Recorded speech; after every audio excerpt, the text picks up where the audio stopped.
بسم اللہ الرحمن الرحیم۔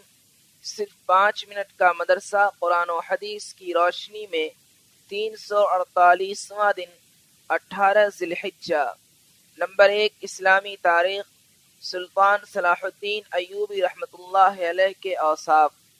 سلطان صلاح الدین ایوبی رحمۃ اللہ علیہ جہاں ایک طرف مصر و شام کے بادشاہ تھے تو وہیں دوسری طرف ایک سچے پکے مسلمان بھی تھے۔ علم اور اہل علم سے بڑا لگاؤ تھا۔ وہ خود بھی عالم تھے، نماز کے بڑے پابند تھے۔ بیماری کی حالت میں بھی امام کو بلا لیتے اور کھڑے ہو کر نماز ادا کرتے۔ ایک موقع پر فرمایا کہ سالہ سال ہو گئے ہیں مگر میں نے ایک نماز بھی بغیر جماعت کے نہیں پڑھی۔ تعجب کی بات یہ ہے کہ بادشاہ ہونے کے باوجود عمر بھر زکوٰۃ فرض ہونے کی نوبت ہی نہیں آئی۔ صدقات و خیرات میں سارا مال خرچ کر دیتے، کبھی اتنا جمع ہی نہیں ہونے دیتے کہ زکوٰۃ فرض ہو۔ قرآن شریف سنتے تو اکثر آنکھوں سے آنسو جاری ہو جاتے۔ بڑے رحم دل اور بردبار تھے، خادموں اور اپنے ساتھیوں کی غلطیوں کو نظر انداز کر دیتے تھے۔ حتیٰ کہ بیت المقدس جب فتح ہوا تو عیسائیوں کا بادشاہ گائی سلطان صلاح الدین ایوبی کے سامنے لایا گیا۔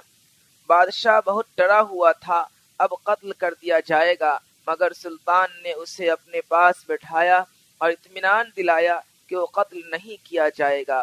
بہرحال اللہ تعالیٰ نے ان کو بہت سی خوبیوں سے نوازا تھا۔ سن 589 ہجری میں ان کا انتقال ہو گیا۔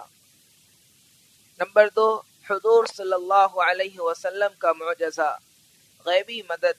صحابہ کرام رضی اللہ عنہم فرماتے ہیں کہ ہم ایک سفر میں اللہ کے رسول صلی اللہ علیہ وسلم کے ساتھ 400 آدمی تھے۔ ہم لوگوں نے ایسی جگہ پڑاؤ ڈالا جہاں پینے کے لیے پانی نہیں تھا۔ ہم سب گھبرا گئے۔ اتنے میں ایک چھوٹی سی بکری اللہ کے رسول کے سامنے آ کر کھڑی ہو گئی۔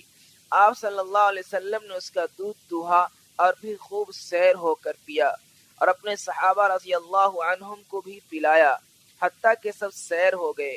اس کے بعد اس بکری کو باندھ دیا۔ صبح کو اٹھ کر دیکھا تو وہ بکری غائب تھی۔ حضور صلی اللہ علیہ وسلم کو خبر دی گئی تو آپ صلی اللہ علیہ وسلم نے فرمایا جو خدا اس کو لایا تھا وہی اسے لے گیا۔ نمبر 3، ایک فرض کے بارے میں، وراثت میں لڑکی کا حصہ۔ قرآن میں اللہ تعالیٰ فرماتا ہے اللہ تم کو تمہاری اولاد کے سلسلے میں حکم دیتا ہے کہ ایک لڑکی کا حصہ 2 لڑکیوں کے برابر ہے۔ فائدہ، والدین کی وراثت میں لڑکے کے 2 حصے اور لڑکی کا 1 حصہ ہوتا ہے جس کا ادا کرنا فرض ہے۔ نمبر 4، ایک سنت کے بارے میں، پرہیزگاری اور مالداری کی دعا۔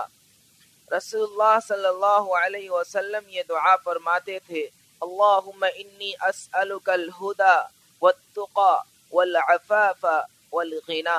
ترجمہ، اے اللہ میں تجھ سے ہدایت، تقوی، پاک دامنی اور غنا کا سوال کرتا ہوں۔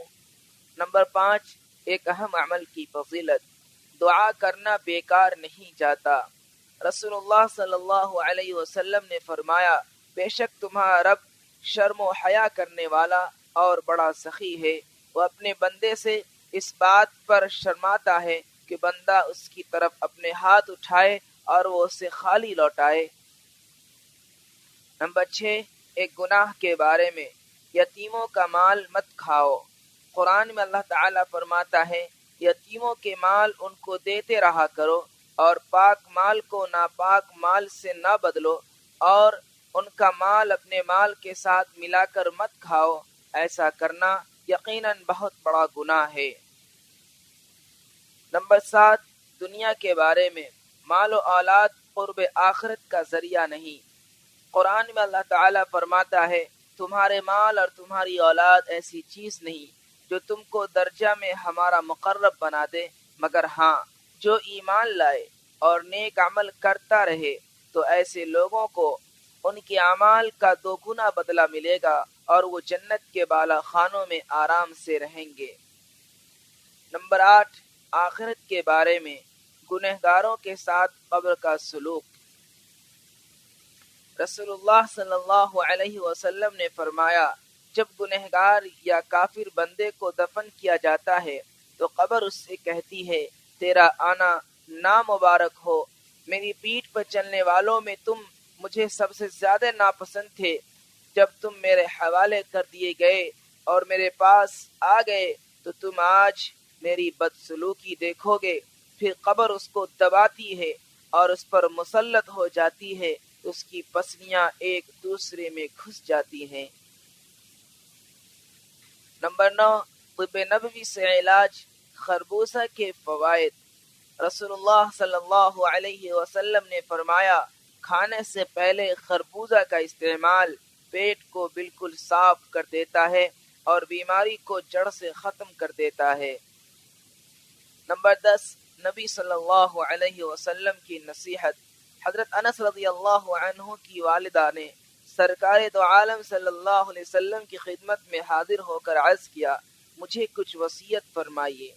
آپ صلی اللہ علیہ وسلم نے ارشاد فرمایا گناہوں کا چھوڑ دینا بہترین ہجرت ہے، فرائض کی حفاظت کرنا بہترین جہاد ہے، اور ذکر الہی بکثرت کرتی رہو، اس لیے کہ تم اللہ کے ہاں اس سے زیادہ محبوب چیز لے کر نہیں آ سکتی ہو۔